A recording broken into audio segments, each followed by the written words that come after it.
Yun mga kamatik, magandang umaga mga kamatik. Meron na naman akong project mula sa Recyclable mga kamatik. Nagpapagawa si Lester mga kamatik. Ayan, shoutout sa iyo. At salamat sa pagtitiwala sa akin mga kamatik. Sa ngayon ang pinagagawa niya sa akin mga kamatik, isang recyclable sombrero. Ang sombrero mga kamatik, tungkol sa mga halaman. Ito mga kamatik, kumuha ko na ng dahon mangga mga kamatik, natuyo sa itong dahon. Ayan mga kamatik, italagay ko sa sombrero yan. Ngayon mga kamatik, papakita ko sa inyo pagka gawa na mga kamatik. Itong recyclable sombrero nya iyari sa mga dyaryo, karton, sa mga halaman, tuyo mga kamatik na dahon. Kaya mga kamatik, ito pala ang kinokolekta ko. Mamaya yung dyaryo naman para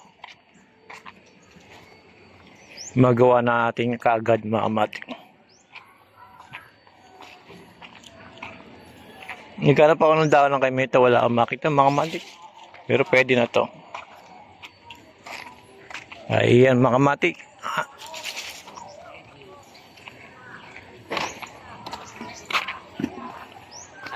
Abangan nyo mga kamatik, may message ko kayo at tapos nayari na yung sombrero.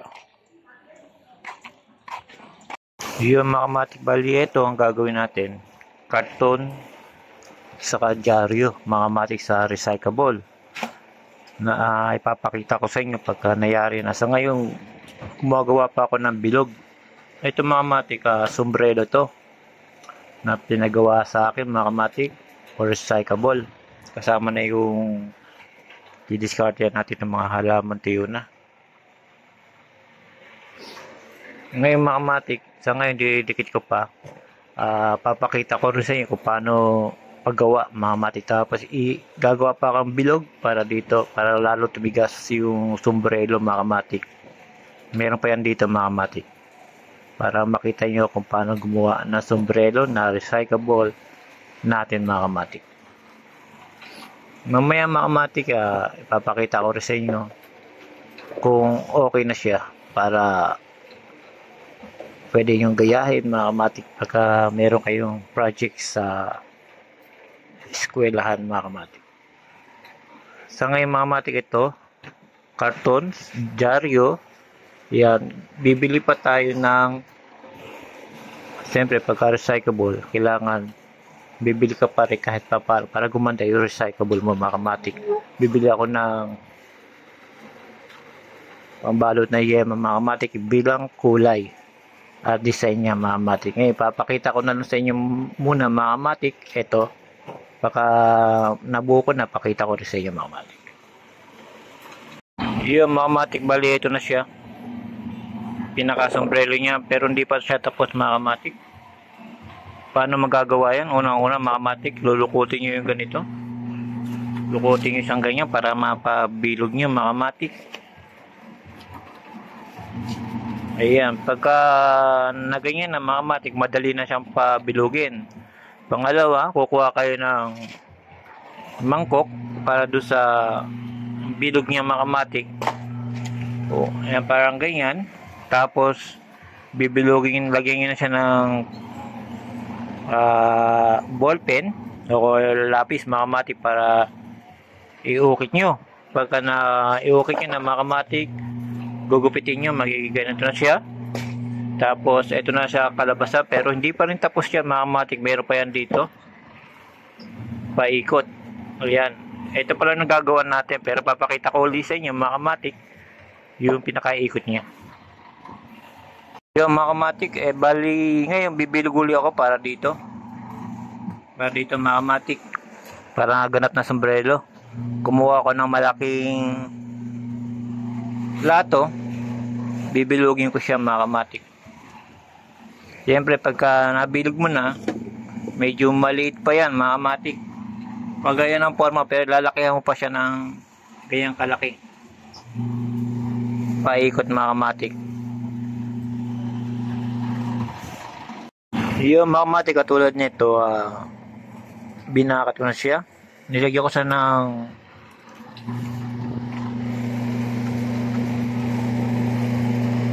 ballpen mga kamatik. Ayan. Tapos, siyempre, pagka ganyan, alanganin yan. Kailangan gagawa ka uli ng pangalawang mga kamatik. Guhit na pabilog para pagka nagawa na yan, okay na siya mga kamatik. Yan yung pinaka niya sa sombrero. Pangalawa, pangatlo mga kamatik, kukunin mo naman yung sukat nitong bilog. Yan dahil sa nasukatan ko na bilog mga kamatik, para pagka kinat mo to, ipapasok mo na lang siya dito. Ayan mga kamatik, tatlong buhito mga kamatik. Una sa plato, guhitan mo siya paikot. Pangalawa, kasi maliit siya, maglalagay ka uli ng pangalawang guhit uli. Ayan. Pangatlo, yung pinakahuli niya mga kamatik, hindi sa ulo. Ayan, kukunin mo rin niya para pagkakinat mo, sakto na yan. Ngayon mga kamatik, kakat ko, papakita ko rin sa inyo mga kamatik, para makagawa kayo ng sombrero. Yung mga kamatik, nakat ko na. Ayan mga kamatik, nakat na natin mga kamatik. Pati yung gitna niya nakat natin. Saan ba ilalagay ito mga kamatik? Ito, tuturo ko sa inyo mga kamatik. Pero kailangan mga kamatik, doubling ganito para mas matibay. Gagawa ka uli ng pangalawa ng ganito na bilog na may ukit din sa gitna. Ngayon mga kamatik, ito yan papakita ko sa inyo. Dahil sa nakagawa na tayo ng ganito, ito yung sa ulo isasalpak mo na lang siya dito pagka ayan mga kamatik Ganun lang paggagawa ng sombrero mga kamatik. Pagka naisalpak mo na yan, magpapatibay yan pagka doble yung ginawa mo, rugby. Ayan mga kamatik, sakto lang mga kamatik. Ayan, recyclable sombrero mga kamatik. Ayan, hindi pa nagtatapos yan mga kamatik. Gagawa pa tayo ng ganito mga kamatik, dalawang ganito.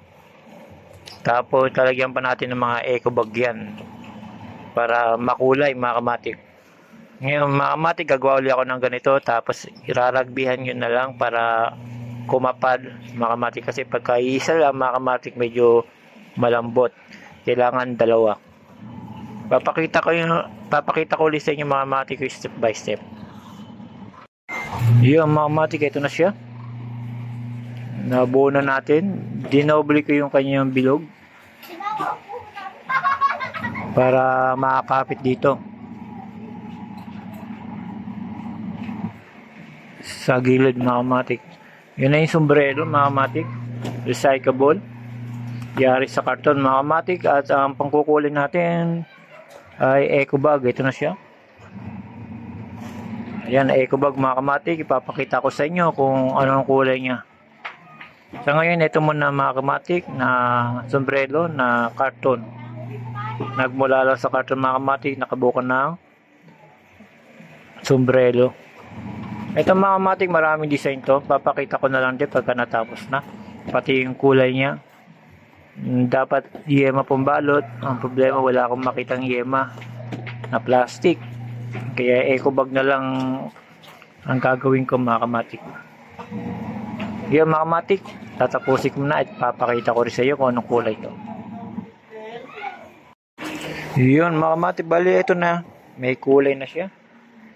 Sa ngayon mga kamatik, ang inuuna ko muna ay dito. Ayan, dito mga kamatik, saka sa uluhan. Yan ang kailangan unahin muna. Tapos pinaka mga kamatik sa ilalim, unahin nyo yan pagka babalot kayo. Ngayon, nandito mga kamatik, ang kulay dito ay kulay dilaw. Hinuli ko na para pagka nilagay mo yung kulay dilaw dito, matatabunan yan mga kamatik yung kulay ko sa pula. Ayan, ganyan lang po ang unang paggawa niyan mga kamatik. Medyo hindi pa tapos, pinakita ko na sa inyo. Ayan, papakita ko ulit kung paano ilagay yung dilaw at paano mapapaganda pa to. Yun mga kamatik, ito na siya. Na recyclable carton mga kamatik at eco bag. Pero ito mga kamatik, hindi pa ito natatapos kasi lalagay ko pa yung mga ibang design niya. Yan, napakaganda mga kamatik. Yan ang recyclable natin, sombrero. Yung pangkulay na ito mga kamatik, dapat pintura or pwede rin pabalot na yema. Ang problema, wala tayong makita.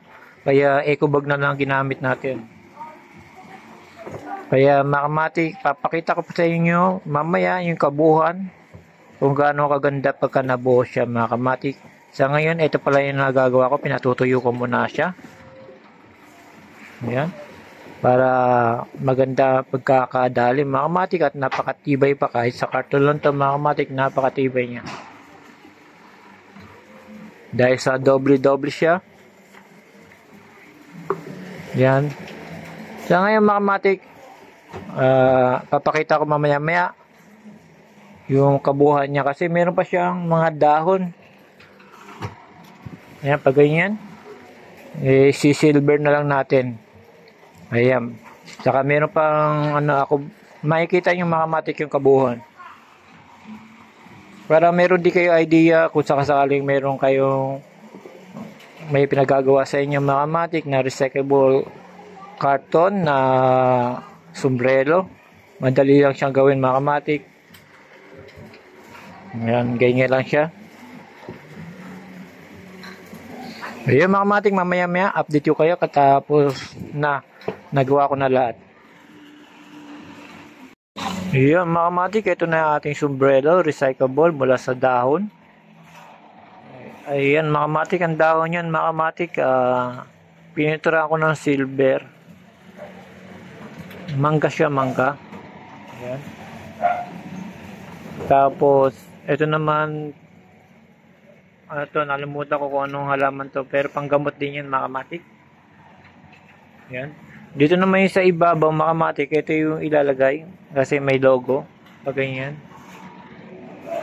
Pero sa ngayon mga kamatik, hindi pa natatapos. Pinakita ko lang to, pero malapit na siya matapos mga kamatik. Yan ang sombrero natin na recyclable mula sa karton, dahon, sa eco bag mga kamatik. Nilagyan ko na rin na palawit mga kamatik para maganda pa mga kamatik.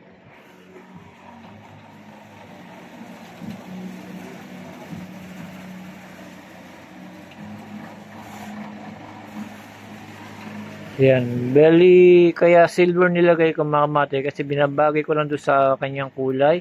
Kung kulay green di mapapansin. Medyo mas maganda na yung silver at brown.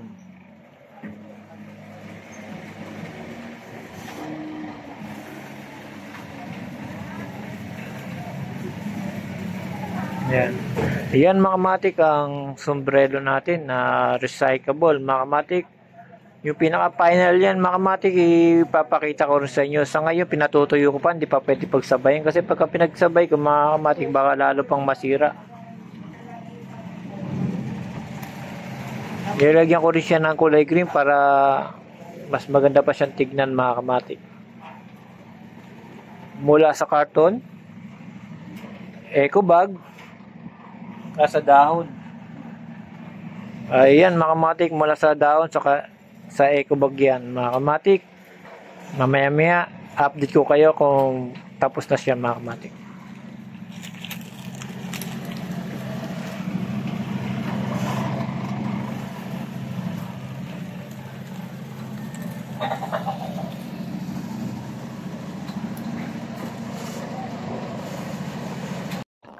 Yun mga kamatik, ito na siya. Recyclable sombrero natin mga kamatik, natapos ko rin mga kamatik. Ayan mga kamatik, simple lang yan mga kamatik. Mula sa basura, karton, dahon, eco bag mga kamatik. Yan yung nabuo natin na sombrero mga kamatik. Nilagyan ko na rin siya ng palawit mga kamatik. Yan mga kamatik, para mas maganda siyang tignan pagka sinuot mga kamatik. Colorful, maganda. Ayan, kaya silver nilagay ko at pininturahan ko mga kamatik para kitang kita siya, kasi green na yung pinaka-sombrero niya, pula naman yung gilid at yellow para kitang kita yung pagka silver niya mga kamatik. Pangalawa mga kamatik, meron pa yan logo sa ibabaw, hindi ko na ipapakita mga kamatik. Yung logo niya, pangalan ng company nila yung mga kamatik.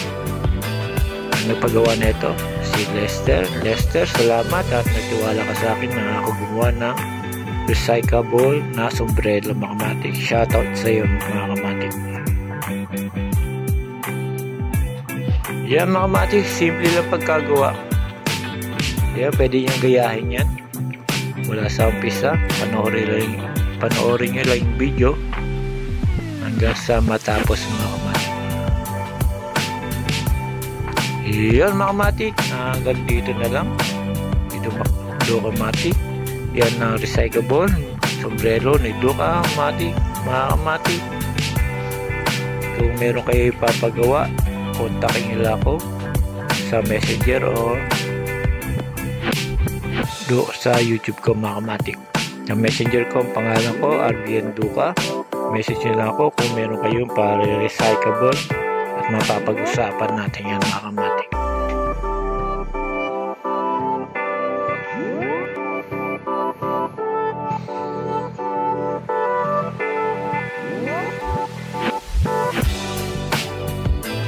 Ayan mga kamatik, hanggang dito na lang mga kamatik. Pinakita ko lang sa inyo mga kamatik yung ginawa ni Duka kamatik na sombrero mga kamatik, mula sa recyclable patapon na bagay, napapaganda pa natin mga kamatik. Palawakan lang natin ang isip natin mga kamatik para makaisip din sa mga basura na mapapakinabangan pa, may i-recycle pa mga kamatik. Yun mga kamatik, salamat again.